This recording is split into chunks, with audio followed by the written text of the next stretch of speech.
c'est tout un partage. Et pendant toute cette journée, eh bien, on va marcher dans ce regard. Je pense qu'il y a beaucoup de personnes euh, qui louent, qui adorent, et c'est le rôle de chacun de nous. Hein. C'est l'Église, nous sommes tous, Dieu cherche. Vous savez, il ne cherche pas forcément des gens qui prient, il cherche des adorateurs. Hein, Dieu cherche des adorateurs. Et l'adoration, eh bien, c'est adorer Dieu, eh bien, pour ce qu'il est. Donc, et souvent, nous louons le Seigneur. Et c'est bien de le louer parce qu'il nous bénit, il nous guérit, il pourvoit à tous nos besoins. Donc, il est digne de recevoir, eh bien, cette adoration. Alors, on aura tout ce partage. Mais maintenant, eh bien, je laisse la place à notre frère.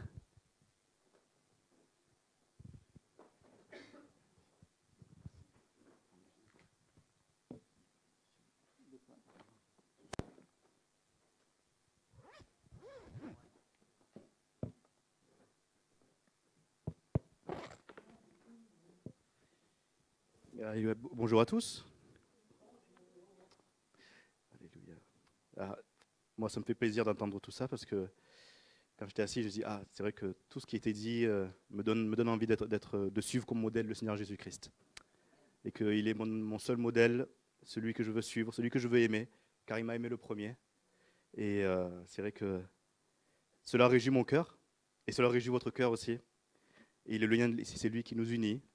En mangeant le pain, il est dit dans la parole que nous montrons que nous sommes unis, que nous formons un seul peuple dans notre Seigneur Jésus-Christ. Amen. Donc nous allons lire Jean, et je veux vous encourager ce matin. Je sais que c'est une longue journée dans la présence du Seigneur. Moi, je veux vous encourager. Et ça va être, je veux qu'on se mette devant la face de l'Éternel et vous encourager avec la parole de Dieu. Jean. Oui, c'est vrai qu'on a donné une heure de plus, c'est vrai. Non, une heure de plus. Jean chapitre 15, versets 1 à 11. 15, 1 à 11.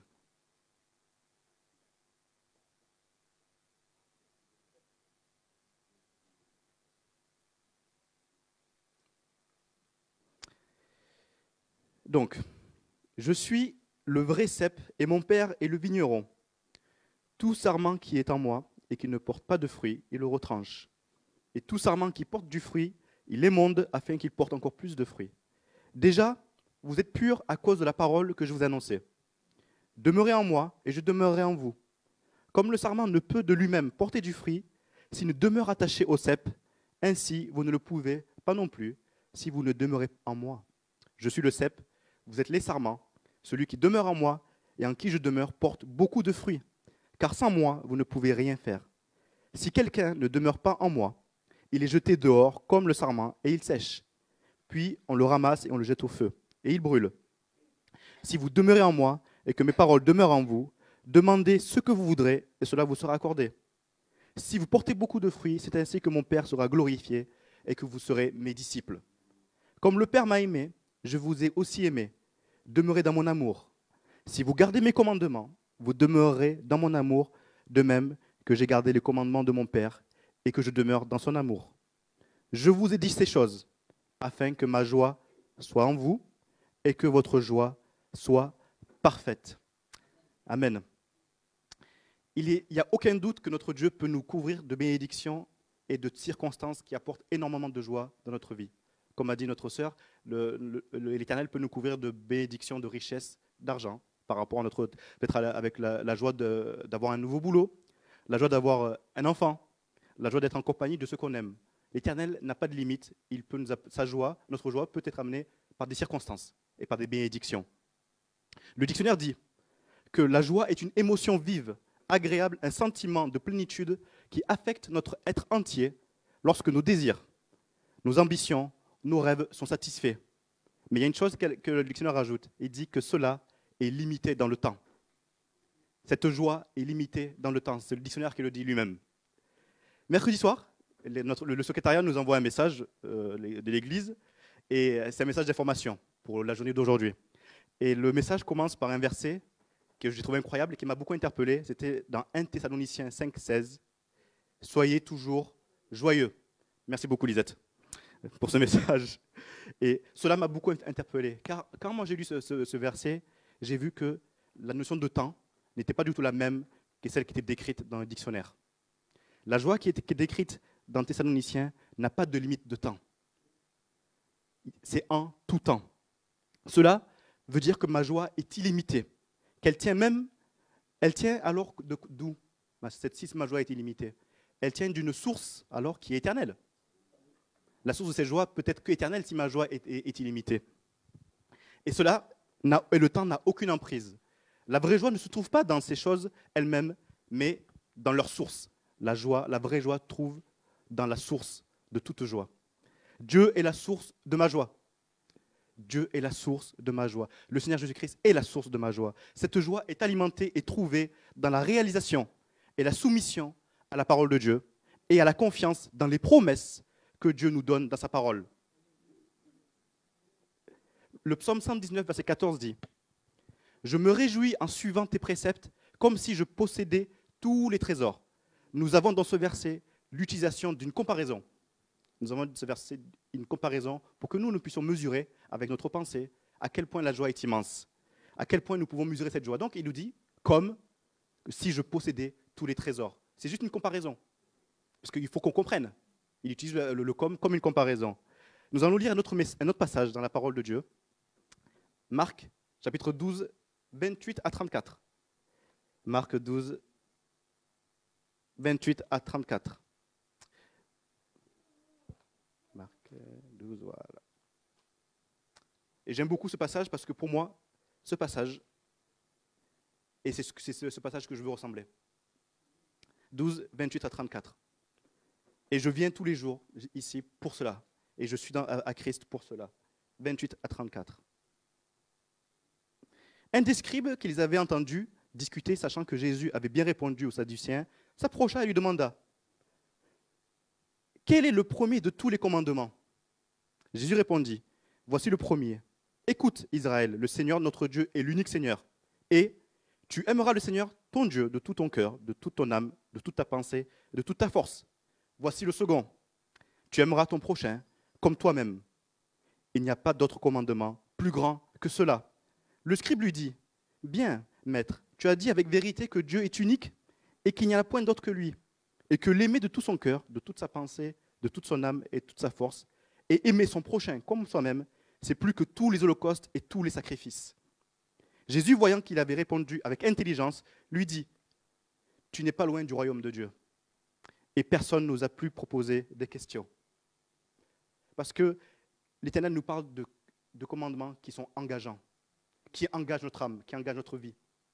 Aimer Dieu et aimer son prochain, je ne dis pas que c'est facile, mais c'est les commandements de Dieu.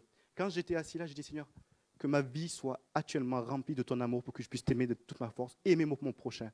Parce que c'est en là que je sais que j'accomplis toute la loi. C'est en là que j'accomplis tous les commandements de Dieu, du Seigneur Jésus-Christ. 2 commandements engageants, c'est-à-dire 2 commandements qui nous invitent à une relation. 2 commandements qui nous invitent à une relation. Nous savons que les promesses de Dieu trouvent leur accomplissement ultime en qui? Dans le Seigneur Jésus-Christ. Ainsi, lorsque nous demeurons attachés au cep, notre Seigneur, en obéissant à ses commandements, tous ces nutriments de joie, toute sa joie à lui, coule à l'intérieur de nos veines spirituelles. Toute sa joie à lui coule à l'intérieur de nos veines spirituelles et dans nos vies et à travers nos vies. Jean 15, verset 11 dit « Je vous ai dit ces choses afin que quoi? Que ma joie soit en vous et que votre joie soit parfaite. » Donc, il fait une relation entre suivre ses commandements et la joie parfaite. Suivre ses commandements et la joie parfaite. Notre Seigneur a gardé le commandement du Père, sa joie, qui est parfaite, sera en nous, car nous aussi, nous gardons ses commandements. Car nous aussi, nous gardons ses commandements. Ces commandements sont merveilleux. Le psaume 119, verset 18. « Ouvre mes yeux, Seigneur, pour que je contemple les merveilles de ta loi. » Ces 2 commandements sont merveilleux, parce que Dieu est merveilleux. Ces 2 commandements englobent tous les commandements et toute la loi de l'Éternel. Aimer Dieu et aimer son prochain. En dépit de toutes circonstances, je suis joyeux. Pourquoi? Parce que c'est sa volonté. En dépit de toutes circonstances, je suis joyeux parce que c'est sa volonté. 1 Thessaloniciens 5, 16 à 18. Soyez toujours joyeux, priez sans cesse, rendez grâce en toutes choses, car c'est à votre égard la volonté de Dieu en Jésus-Christ. Quand Lisette elle a envoyé le message, j'ai dit, Seigneur, moi je veux être, comment je fais pour être toujours joyeux? Et ce qui est incroyable, c'est que le Seigneur Jésus nous ramène toujours, quand je dis ça, il nous ramène toujours à ses commandements. C'est comme si en fait il disait, si Limon tu veux être joyeux, ben, applique mes commandements. Si tu veux être joyeux, applique mes commandements. Aime ton Dieu et aime ton prochain. Et j'ai dit, Seigneur, je vais l'appliquer. Je vais l'appliquer. Il n'y a rien d'autre sur la terre qui compte que appliquer, Seigneur, ces 2 commandements. Car je t'aime et j'aime mon prochain comme moi-même. Et en faisant ça, je me sens libre et heureux et joyeux en toutes circonstances. Car ça, c'est une source de joie qui est éternelle et qui n'est pas limitée dans le temps. Tout ce qui est là, même l'argent est limité dans le temps. Même l'argent est limité dans le temps. Je peux un jour avoir un travail et ne plus avoir de travail le lendemain. Mais est-ce que c'est pour ça que je dois être malheureux? Ça veut dire que ma joie est dedans. C'est-à-dire que ma joie va être dans quelque chose qui est limité dans le temps. Un jour, je vais avoir un enfant, pendant 18 ans, il est avec moi, d'un coup, il s'en va, il va se marier. Ah mince, je suis plus joyeux parce qu'il n'est plus avec moi. Même ça, c'est limité. Même ça, c'est limité. Sur cette terre, tout est limité. Mais alors, comment avoir une joie illimitée, alors?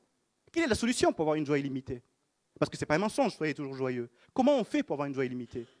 C'est à la source de toute joie, qui est lui qui est éternel. Il est ma joie, exactement, il est ma joie.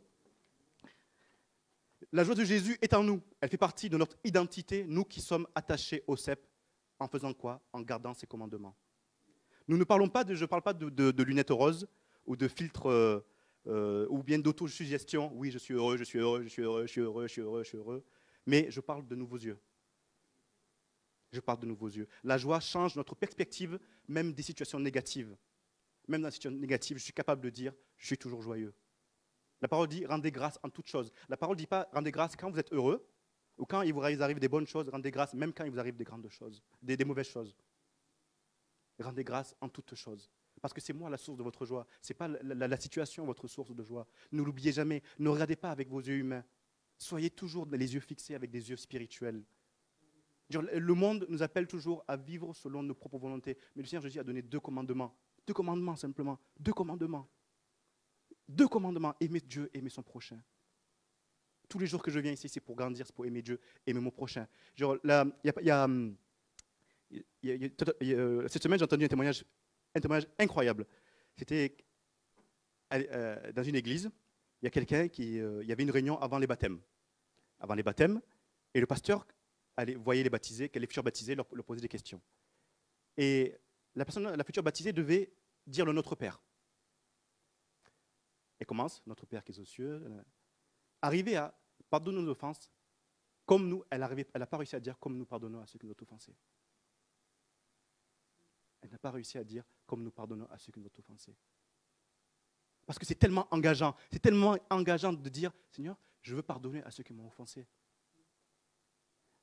Et je veux pardonner à ceux qui m'ont offensé. Et ça, c'est un commandement. Il n'y a même pas d'option. Il n'y a même pas de choix.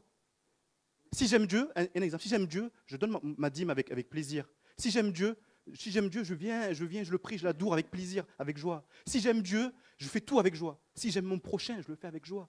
Donc tout est inclus dans ces 2 commandements. Et le Seigneur dit, alors restez attachés au cep si vous voulez avoir les nutriments de cette joie éternelle, en gardant mes commandements.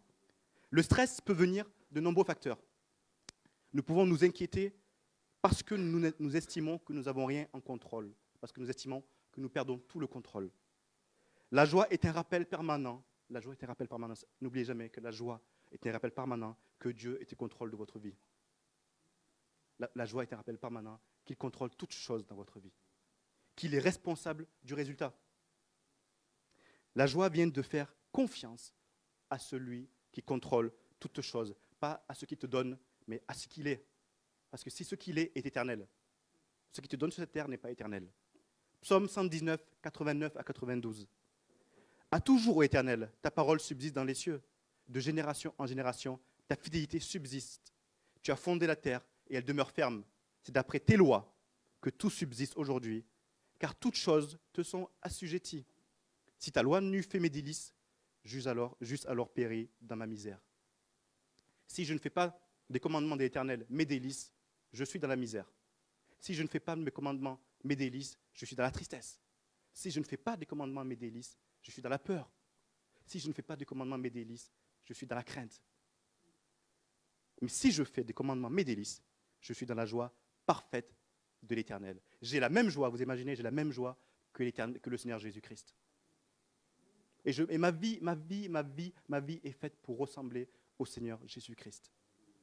Le Seigneur Jésus-Christ est le seul modèle. Si il marche devant nous, tout ce qu'on fera, on le fera avec joie. Tout ce que nous sommes, nous le serons avec joie. Mon identité est dans la joie. La joie fait partie de mon identité. Comme si je disais que quand le médecin va dire, ben, Limon, aujourd'hui, on va faire une prise de sang. Il regarde, il fait, ah, mais Limon, je vois que de la joie dans tes résultats. Ah, ben, c'est ça. Il voit que de la joie dans mes résultats. Au lieu de voir les homocytes, je sais pas quoi, là. Et il verra, il dit, ah, mais que de la joie dans mon... Parce que c'est mon ADN. Et c'est sa promesse. Il dit que c'est dans la réalisation de ses promesses. Donc, si vous vous attachez à ces commandements, sachant qu'on dit, oui Seigneur, je vais faire ta volonté, je vais faire ta volonté, faire ta volonté, mais aime ton Dieu et aime ton prochain. Seigneur, mais non, c'est peut-être pas ça. C'est pas possible sur ça. Parce que c'est tellement engageant, ça ne peut pas être ça, Seigneur.